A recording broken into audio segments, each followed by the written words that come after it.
Hey, thanks for tuning in to Current Events and Politics in the Car. The car. Where we look at current events and politics without any liberal or conservative slant. It's just an American slant. I also like to call it the All-American Show. Today I want to talk about how the right wing has become radicalized. Because that's what they are now. They're the radicals. This is going to be an emotional show because I'm both sad and angry at what has happened to the right wing. They are the equivalent now of the American Taliban, the American Al Qaeda. And it started really during Barack Obama's term, the delegitimizing of Barack Obama, where they convinced millions of people that he wasn't born in America, he was born in Kenya. The birther movement, or the birth certificate movement. And I think they realized, well, if we can convince millions of people of that, what can't we convince them of? And so they've gotten more and more extreme over the last decade in their rhetoric. And I'm not talking about fringe groups or fringe individuals, like maybe Alex Jones. You might consider him fringe. I'm not talking about that. I'm talking about mainstream. Rush Limbaugh, Donald Trump, obviously. Hannity, Carlson. These are names, if you're watching the show, you probably recognize all of those names. There are others, but those are the names that everyone watching this can recognize. So it's not just it's not just fringe, it's mainstream. And that's why tens of millions of people have become radicalized, because it's gone mainstream. For the last 4 years, they've been talking about how the Democrats are trying to run a coup. Well, that's not even the proper definition of coup. A coup requires a transfer of power. And even if the Democrats were able to get Donald Trump out of the presidency, they don't suddenly take power. They don't take the courts over. They don't take the Senate over. They don't take the presidency. They just get rid of one guy. That's not a coup. A coup requires a transfer of power. What we're seeing now is an attempted coup to overturn the 2020 presidential election that Joe Biden won, that every single state says is legitimate, even the red states, even the Republican governors, secretary of states, and people that run the elections in those states all say it's legit. But what's happening? A right-wing coup. A Donald Trump coup. And even when Barack Obama was in office, the right-wing pundits, the mainstream pundits, talked about socialism and him being a socialist. That was the beginning. And it has steadily become a louder drumbeat, more frequent references to socialism or socialist, and now communist and communism, and America haters. They convince everyone that every institution in the country is against them, unless, of course, they agree with them, then they're okay, for at least that brief period of time while they agree with them. And if you don't agree with them on every single thing, then that entire institution is anti-Republican, anti-conservative, and anti-American. Think about how dangerous this is when you put all of what I'm saying together. Tens of millions of people believe if you don't agree with them, you hate America. Just recently, January 6th, the day the riot took place at the Capitol building in Washington, D.C., Donald Trump said, "You've got to fight like hell or you won't have a country anymore." This is not, well, we have philosophical differences. This is fight like hell or lose your country. That's really strong rhetoric. And if you're susceptible to that, if you're susceptible to that propaganda, you start, well, I don't want to lose my country. What should I do? Let me bum rush the Capitol.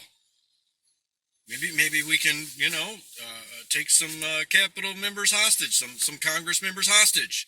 Maybe drag them out on the street and execute them. Right? There were people there with zip ties. There was a gallows on site. There's no other conclusion to draw. How sad is that? But it's also infuriating. How could people fall for this? Now, we're all susceptible to it as humans. We're all susceptible to propaganda. And if you're not self-aware enough to recognize, then you can fall for these things. So if you're not on their side, you are a radical, socialist, communist that hates America. You're anti-American. And if you don't fight like hell, you're going to lose your country. And if the Democrats win, they're going to destroy the country. So what are you willing to do to not lose your country? To not allow the Democrats to win and destroy your country? How far are you willing to go? To not let the communists take over. To not let the socialists take over. Now, I wasn't alive during McCarthyism, but this seems like very similar period of time. That's the whole point of portraying your opponents as socialists, radicals, communists, and hating your country. Because now anything you do to them seems okay. I mean, they're communists after all. Is there any question that the right wing right now would love to round up all of their opponents? Because now it suddenly seems logical to drag the radical, socialist, communist, America haters out into the street and execute them. It now seems logical that you don't want the Democrats to destroy your country, so we'll do whatever it takes, any means necessary, to prevent that from happening. But this is how they've been radicalized, is the constant drumbeat, not by radical fringe personalities or groups, by mainstream right-wing media and pundits, with a constant drumbeat of radical, socialist, communist, America haters that are going to destroy this country. And we've heard Rush talk about it many times. I've talked about it many times while listening to his show. He has said, we must destroy the Democrats because the Democrats are going to destroy America. Their socialist communist agenda is going to destroy America, and it must be stopped. So if you're a follower of Rush or Trump, and you're now thinking, oh my God, my country's going to be destroyed. The Democrats are going to ruin the country. They're communists. What are you willing to do? But this is how they've been radicalized. Through the media. And then the fringe groups take advantage with all the conspiracy theories, right? Think about this for just a second. What have tens of millions of people been convinced to believe? They're science deniers, right? COVID isn't real, it's a hoax. Vaccines aren't good. Climate change, I could go either way on that one, but if you follow, you're right, if you're a right-winger, you're convinced it's not true. You're convinced Obama was born in Kenya. You're convinced anyone that disagrees with you is a radical, socialist, communist, America hater.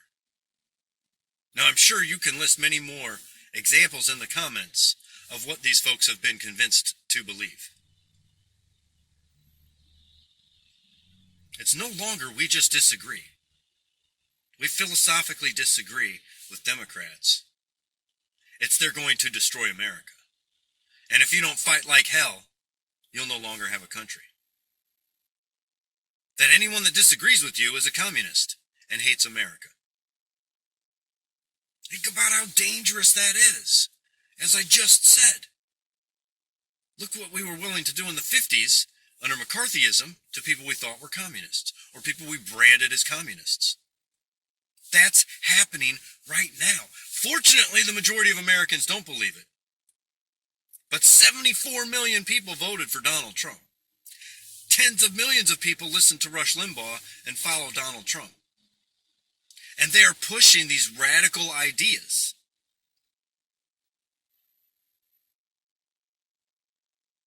And they're so extreme to call them communists. Because now, once you see somebody else as a communist, once you see somebody else as a person that hates America, well, now there's no limit to what you can do to them. Now anything you do to them is acceptable and tolerable because they're communists and they hate America. And that's the point of it. That's why they do it. Because they know tens of millions of people are going to believe them. And now, how far will they go? It's something we really should have seen coming, because over the summer, right-wing believers, right-wingers, went to state capitals all over this country because they didn't like the mask mandate, because they didn't like the COVID mandate. And they didn't go there just waving flags, did they? No, they went armed. They went in battle gear with AR-15 strapped to their chest, or other semi-automatic weapons strapped to their chest, on their hips.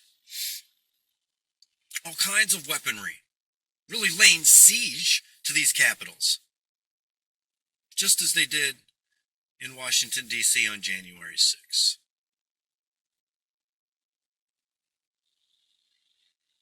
Now, a few years ago, it might seem ludicrous that this would happen. But now, we have tens of millions of people that have been radicalized to believe that their opponents are American-hating communists, and that they will destroy America. It's sad. It's so sad.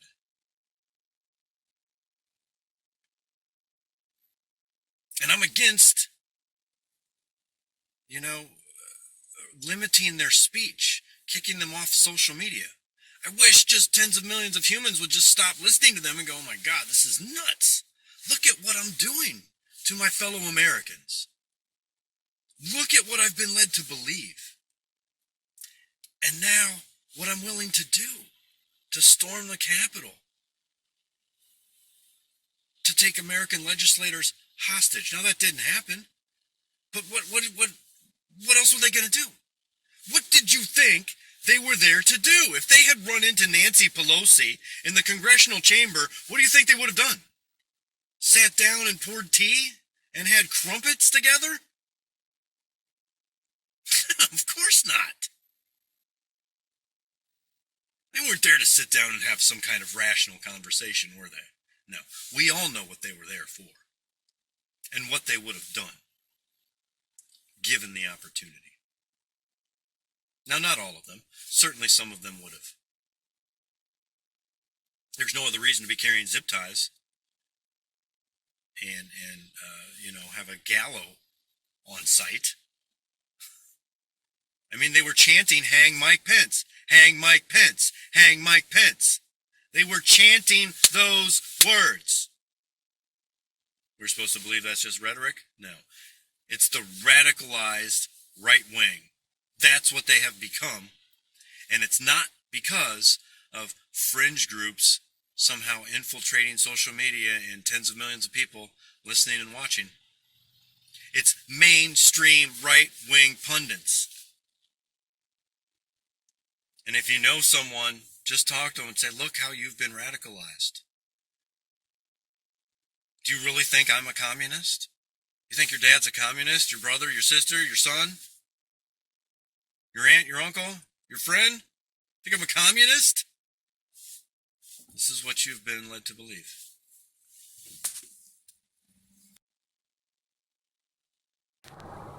And one of the points or reasons for using these labels is to dehumanize the opponent. Now, sure, communists are human and people that hate America are human, but that's not how we think of them, right? Communist is a very evil. Hating America, obviously, is very evil. So if you could cast your opponents with these labels, you make them subhuman. It's a very different prospect to think about attacking, your daughter, or your mother, or your father, or your son, aunt, uncle, grandma, grandpa than it is a communist or someone that hates America. Even your neighbor, your coworker, your friend. Once you start labeling them communist, it's a very different prospect, right? It's one thing to attack a communist or someone that hates America versus a friend, a relative, a coworker, a neighbor. It's much easier to attack them if you view them as communist or that they hate America. So dehumanizing is also one of the goals of using these labels. Now, earlier I was talking about how the mainstream media or mainstream personalities are responsible. Because what is mainstream? Mainstream is popular, right? So Fox News is the number one cable channel, certainly the number one cable news channel. I think the number one news channel overall. And Rush Limbaugh is the most listened to person in America. Let's see if I can do something about that sun. There we go. So that's mainstream. Those would be mainstream. And January,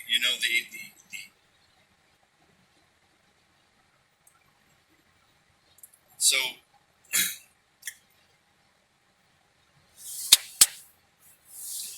earlier I was talking about how mainstream personalities are responsible for the radicalization of Americans. And the Capitol riot, the riot we just had in Washington, D.C. is a perfect example, because the idea that Antifa is responsible for what happened at the Capitol is ridiculous and absurd, and was first floated on the fringe, or by the fringe on places like Parler, by QAnon, on 4chan. And then that was picked up by Fox News. Lou Dobbs talked about it, Laura Ingraham talked about it, how Antifa was responsible for the riot in the Capitol, which is both ridiculous and absurd. And it gains legitimacy when mainstream personalities talk about it, like those on Fox. If it stays on the fringe, on those fringe sites I was talking about, only thousands of people will see it or believe it. But when it hits Fox News, which is a legitimate source of information, now it becomes legitimized. And now it's millions of people that believe it. So when I'm talking about mainstream personalities being responsible for the radicalization, this is exactly what I'm referring to. Taking these ludicrous fringe ideas and making them mainstream, talking about them in the mainstream. And it's very disturbing, very scary, but it gives people that want to believe a reason. Well, Fox is saying it, so it must be some legitimacy. It must be true. Russia's saying it, must be. Trump is saying it. Yeah.